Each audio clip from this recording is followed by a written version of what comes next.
शादी भारत की सबसे पवित्र रस्मों में से एक मानी जाती है और भारत में इस पवित्र रस्म को करने या निभाने की हर समुदाय या धर्म की अपनी अलग अलग परंपराएं होती हैं। अपने यहाँ गुजराती शादी की कुछ वैदिक, कुछ पुरानी और कुछ नए रीति रिवाज हैं जो इनकी शादी को खास बनाते हैं। गुजरात कलर, कल्चर, पैसे और भोजन की भूमि है। गुजराती लोग गर्मजोश यानी वार्म हार्टेड और मेहमान नवाज होते हैं और यह आतिथ्य उनके यहाँ की शादियों में भी साफ तौर पर नजर आता है। गुजराती लोगों की उत्सव की प्रकृति उनकी शादी की रस्मों और प्रथाओं में परिलक्षित होती है, क्योंकि उनकी शादियाँ मस्ती और आनंद से भरी होती हैं। तो आइए जानते हैं गुजराती शादी की कुछ खास रस्में।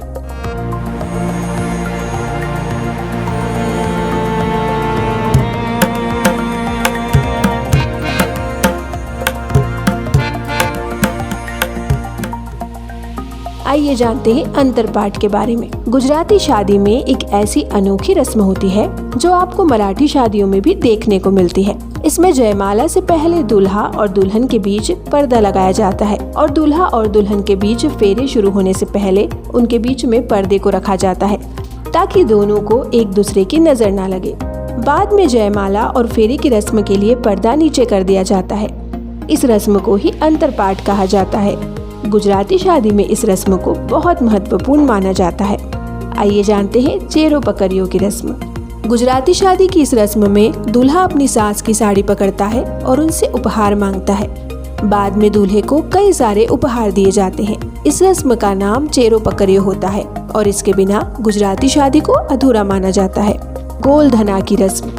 गुजराती शादी में गोलधना की रस्म ठीक उसी प्रकार होती है जैसे रिंग सेरेमनी होती है।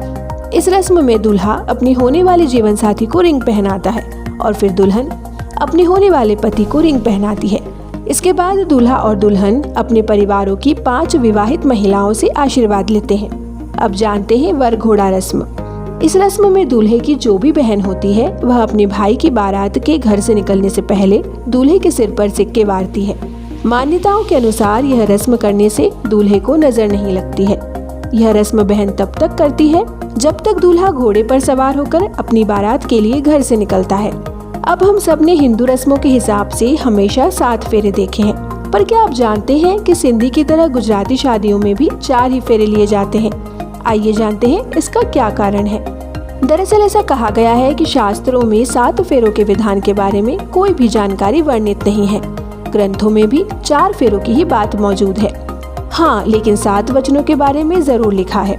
अब रही बात 4 फेरों की, तो वह 4 भावनाओं को दर्शाते हैं। धर्म, अर्थ, काम और अंतिम है मोक्ष। गृहस्थ जीवन में इन 4 चीजों को एक साथ लेकर चलने का महत्व है। विवाह के बाद जब गृहस्थी शुरू होती है तब दंपति पूजा पाठ, व्रत, हवन, यज्ञ, अनुष्ठान आदि के माध्यम से गृहस्थी को धर्म से जोड़ने का काम करते हैं। वहीं विवाह के बाद एक दूसरे के प्रति प्रेम भावना के माध्यम से विवाह को काम से जोड़ते हैं और वैवाहिक जीवन को अर्थपूर्ण बनाने का काम करते हैं। तो यही कारण है कि शास्त्रों में 4 फेरों का वर्णन है, लेकिन समय बीतने के साथ 7 फेरों का प्रचलन कब शुरू हुआ इसके बारे में कोई जानकारी नहीं।